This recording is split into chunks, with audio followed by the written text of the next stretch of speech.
پښتنو ته عید مبارک، خیر مبارک. او دغه عید له خاطره د الله پښتنو ټول مسایل او مشکلات حل کړي. آمین. یا الله ته د پښتنو ټول مسایل او مشکلات او پریشانیګانې ختم کړي. یا الله د پښتنو ټول سره یو موټی، یو قوت، یو آواز جوړ کړي. یا الله ته په ټول ګرد امت مسلمه چې په ټول پاکستان چې او په ټول پښتونخوا چې چېرته پښتانه دي هلته داسې امن راولې لکه په مکې مکرمې او په مدینې منورې چې امن راوستی و امن ده. زه دوه خبرې کوم. دا عید دا قرباني چې ده که نه دی چې فلسفه دا ده چې ته به زندګي چې قرباني پیش کوې. صرف د ځناورو ذبحه کول نه دي، دا خو یو علامتي قرباني ده. اصل حقیقت په دې چې دا ده چې ته زندګي چې قرباني پیش کولی شي. لکه څرنګه ابراهیم علیه السلام د خپل خوږ بچي قرباني پیش کړه او ویې ګټله، او هغه بعد یې چې بیت الله جوړه کړله بیا یې دوه شیان وغوښتل: امن او خړې اوبه. خړو اوبو نه مراد اګریکلچر ده، اکانومي ده. نو هغه د ابراهیم علیه السلام قرباني فلسفې لاندې موږ دا دوه خبرې دي چې امن غواړو او خړې اوبه غواړو. نو دغه پاره به قرباني پیش کوو. امن پاره مو قرباني پیش کړې ده، بیا پیش کوو. نن چې د کوم د کرایې قاتلان، فسادیان، درندګان، TTP دهشتګرد وتلي دي د موږ امن خرابوي، یو لوی پراجیکټ، یو گیم پلان لاندې موږ دا ورته وایو چې ته به لکې مروت په خاورې مانه قدم نه ږدوې، چې ږدوې سپي غوندې به دې مړوم. سپي غوندې مې مړ کړې بیا به دې سپي غوندې مړوم. ما لکې مروت خاورې ته مه راځه، نه دې پرېږدوم. نه دې بدماشي منه، نه دې غونډهګردي منه، نه دې سرکشي منه، نه دې سینه زوري منه، یوه دې نه منه. دا دمکیان یا دا دړکې چې کوم دي که نه، دا د ګیدړ هغه ونګېلا یې زه یې داسې ګڼم. ګیدړ یې ګیدړ غوندې ونګېلې، دمکیان یې دړکې کوي.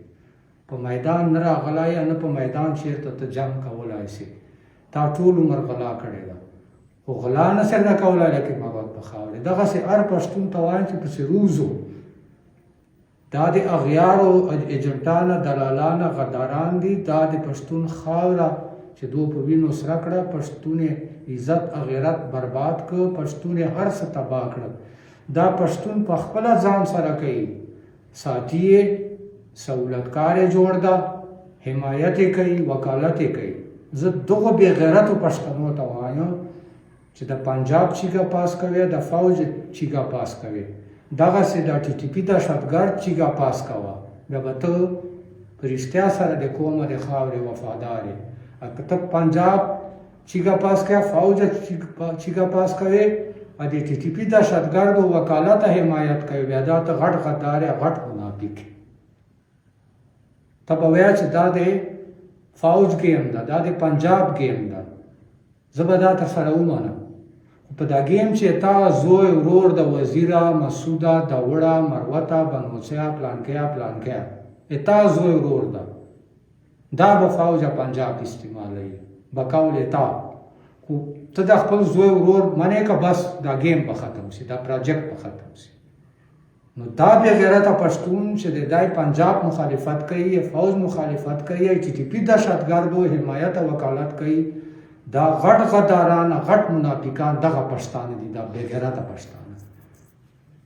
نو دا د امن خبره سره خړې اوبه والې سره زه حکومت ته دا فاینل خبره کوم، عید پر ورځې چې څومره د په شهیدان کړو په خړو اوبو، او څومره د په برباد کړو، او څومره د FIR-ونه باندې کټ کړل ناجایز، او څومره د ناجایز 3 MPO 16 MPO باندې ولګول، او څومره د شیډیول فورس تباه کړو، او څومره د خودکش حملې باندې وکړي، څومره د ID حملې باندې وکړي، څومره د ټارګټډ حملې باندې وکړي، څومره د ډرون حملې باندې وکړي.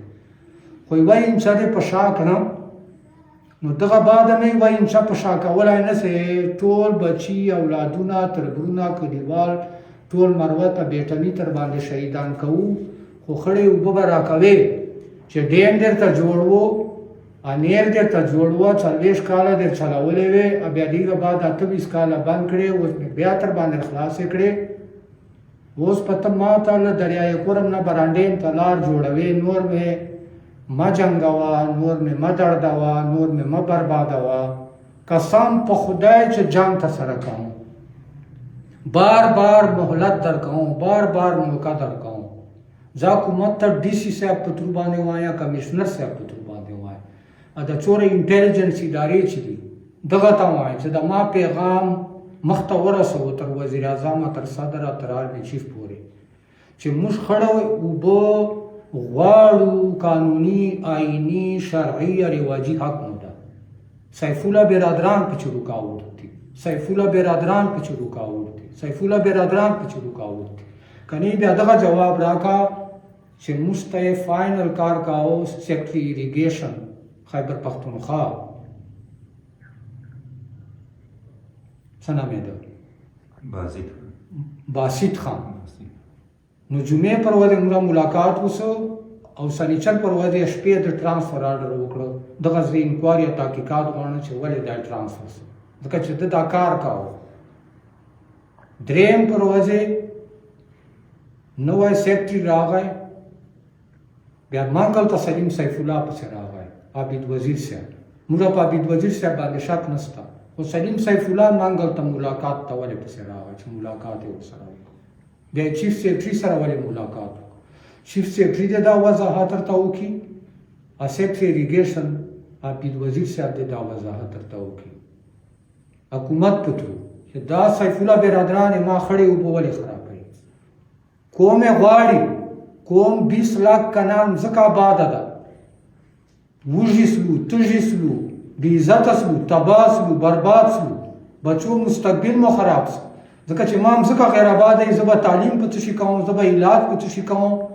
زه یو کار نه شم کولی چې ما هم ځکه غیر آباد یې ما سورس آف انکم بل ستا نه سوا د زراعت نه سوا د کاشتکاري نه مې بل سورس آف انکم نشته 100 लाख کرناله مې غیر آباد ده زه تباه برباد سم بچی مې تباه سم نو راکه کنه دا خړې اوبه دا ذمہواری خو حکومت و ما څه ذمہواری ده چې زه غواړم دا خو حکومت ما ته راکولې اوس حکومت ما ته رکاوټ ته سیف الله برادران په وجه اوس سیف الله برادران لري که کوم لري سیف الله برادران لري که 100 लाख کرناله مځکه غیر آباد دی چې سیف الله برادران لري بعد تر وضو دغه جنگ ذمہوار با حکومت چې د عید بعد موږ وځو دغه جنگ ذمہوار با حکومت دا 1 ارب رپورټ انډر دی چې دلته خوړلو لپاره په امروت کانال کړی دا واپس کا افاوران لکور مې نه برانډیم ته په لارې باندې شوري وکا کني ټول مروت او بیٹانو پښتنو ته وایي چې توپک تیارو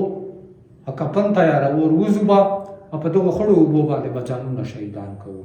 السلام